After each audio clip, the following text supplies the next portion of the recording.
Bonjour. Après les viandes, nous abordons cette semaine les poissons. La découpe et la cuisson des poissons ont été vues dans le MOOC sur les 101 techniques de base. Vous pouvez les voir ou revoir avant de passer à cette partie où nous vous proposons des techniques plus élaborées.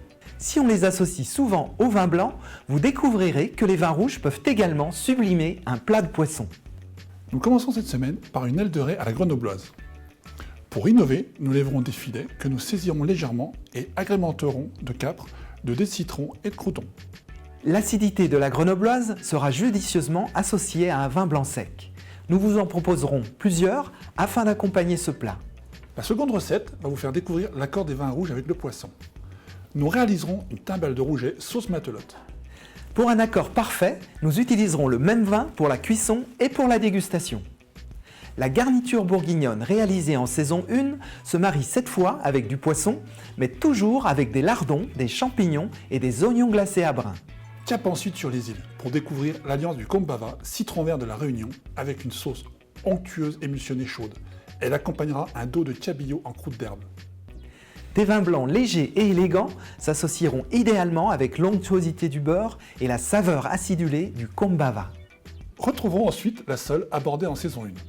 Vous reverrez comment lever des filets, cuire à court mouillement et faire une farce mousseline. Vous apprendrez à châtrer les écrevisses, pour ensuite faire une crème d'écrevisses pour la finition de la sauce. L'assemblage de ces techniques nous permet de réaliser la recette de filets de sole soufflés aux écrevisses. Pour un moment d'euphorie, quelques bulles renforceront le côté festif de ce plat prestigieux. Pour terminer cette semaine et ce MOOC, nous vous proposons un grand classique de la gastronomie française, le duo de lotte et homard sauce américaine. C'est le plat de fête par excellence. Ce poisson était autrefois appelé le diable des mers, car il faisait peur aux pêcheurs.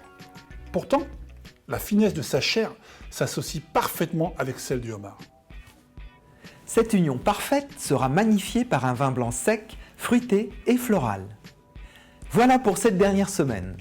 N'hésitez pas à mettre ces recettes en application pour les fêtes et profitez de ces moments de convivialité. Épatez vos convives avec ces recettes exceptionnelles et les vins qui vous conviennent. En effet, il n'y a pas de vérité absolue dans les accords mets et vins, mais une infinité de déclinaisons possibles des grandes lignes que nous vous avons données. Partagez vos découvertes, plaisirs et moments de convivialité avec la communauté des mookeurs. Et bien sûr, sachez consommer avec modération.